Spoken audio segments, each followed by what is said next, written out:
Around the World Lit Audio. Kokoro by Natsume Soseki. Part 2. My Parents and I. Sections 1 to 8. Full narration script. Channel intro. Welcome to Around the World Lit Audio, the greatest novels ever written, from every corner of the world, in English. New chapter every week, free to listen. Chapter recap. In week 4, the final episode of part 1, the narrator graduated from university and found that finishing one stage clarified nothing about the next. Sensei told him something for the first time.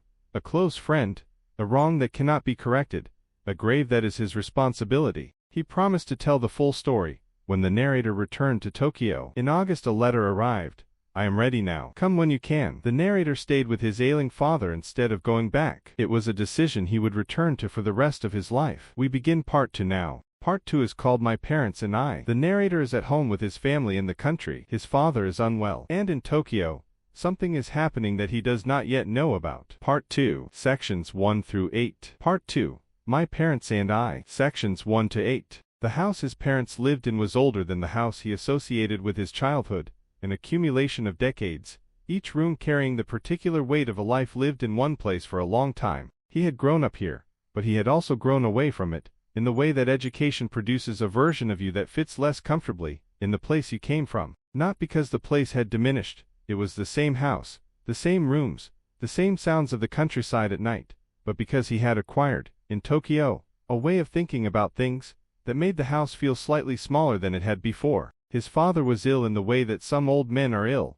not dramatically, not with a named disease that moves in predictable stages, but with the general failing of a body that has been working for many decades and is slowly reducing its ambitions. He tired easily. He slept more than he had. The particular vitality that the narrator associated with his father, the energy of a man who had opinions about things and was not reluctant to share them, had dimmed slightly, without disappearing. His mother watched his father with the patient vigilance of a woman who has been watching someone for 40 years, and has learned the difference between the small variations of ordinary health and the small variations that mean something. The narrator watched both of them and thought about Tokyo. He thought about Sensei's letter, about the words, I am ready now. Come when you can. He had not gone. He had stayed because his father was unwell and his mother needed help, and the house needed someone in it who was not his parents. These were real reasons. He turned them over each evening and found them still real and still insufficient in ways he could not articulate. He wrote to Sensei. He explained the situation, his father's health, his reasons for staying. He said he would come to Tokyo as soon as he was able. Sensei did not write back. This was unusual. Sensei had always written back, not quickly, but reliably, with the short precise letters that said more in their gaps than in their sentences. The silence was notable in the way that an expected sound that does not come is notable, the absence with weight. The narrator told himself it meant nothing. Sensei was busy. Sensei was preparing himself for the conversation he had promised. Sensei had said someday and someday had not yet arrived. He told himself these things and believed them with decreasing conviction as the weeks passed. His father had a good period in early autumn. He seemed stronger, ate better, moved around the house more freely, had the energy for the kind of conversations that required sustained attention. The narrator spent these days in his father's company with the particular quality of attention you give to someone when you understand, without admitting it fully, that the time may be limited. His father asked about his plans. He said, I am thinking about various things. I am not certain yet. His father said, You have been not certain for some time now. He said it without criticism, simply as an observation.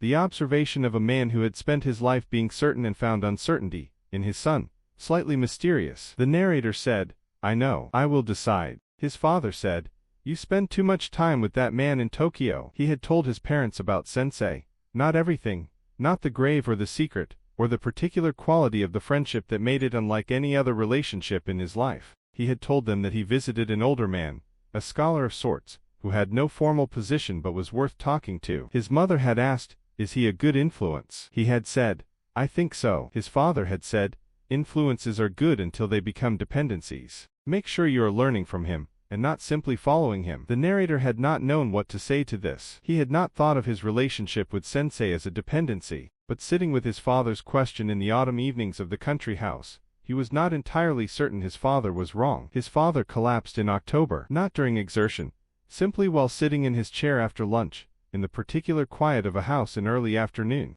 His mother found him. She called out. The narrator came. His father was breathing. He was conscious, but something had changed, a quality of presence, of solidity, that had diminished between one moment and the next in a way that the body sometimes does when it has made a decision the mind has not yet been informed of. The doctor came. The diagnosis was a stroke, not a large one, not immediately life-threatening, but significant in the way that these events are significant, a marker, a rearrangement, a signal that the remaining time has entered a different phase. His father recovered enough to sit up, to speak, though more slowly than before, to be present in the house in the way he had always been present, except that the presence was thinner now, more careful, attended by the particular quality of a man who has been reminded of something he had not thought about recently. The narrator wrote to Sensei again. He explained what had happened. He said he could not come to Tokyo now, not until his father's situation was clearer, not while his mother needed him. He said he was sorry. Again Sensei did not write back. The silence deepened. It was a different silence from the first one. The first silence had been unusual. This silence had the quality of something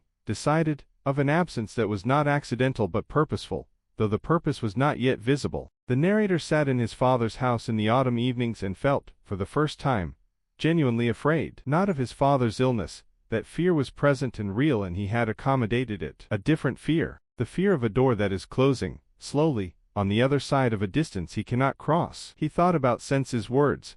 I am ready now. Come when you can. He thought, what if Ken does not come in time? He could not finish the thought. He put it away, and went to sit with his father, who was sleeping in his chair in the late afternoon light, with the particular peace of a man who has done what he set out to do and is tired. Chapter Transition. You have reached the end of Part 2, Sections 1 through 8 of Kokoro, by Natsume Soseki. In the next episode, the narrator's father continues to decline. The narrator remains at home, caught between the obligation of the present and the growing urgency of something he cannot name in Tokyo. And then something arrives that changes everything, not gradually, not with warning, but with the absolute finality of something that has already happened by the time he learns of it. The next episode is available next week. Subscribe to Around the World Lit Audio so you never miss a chapter. A new episode arrives every week.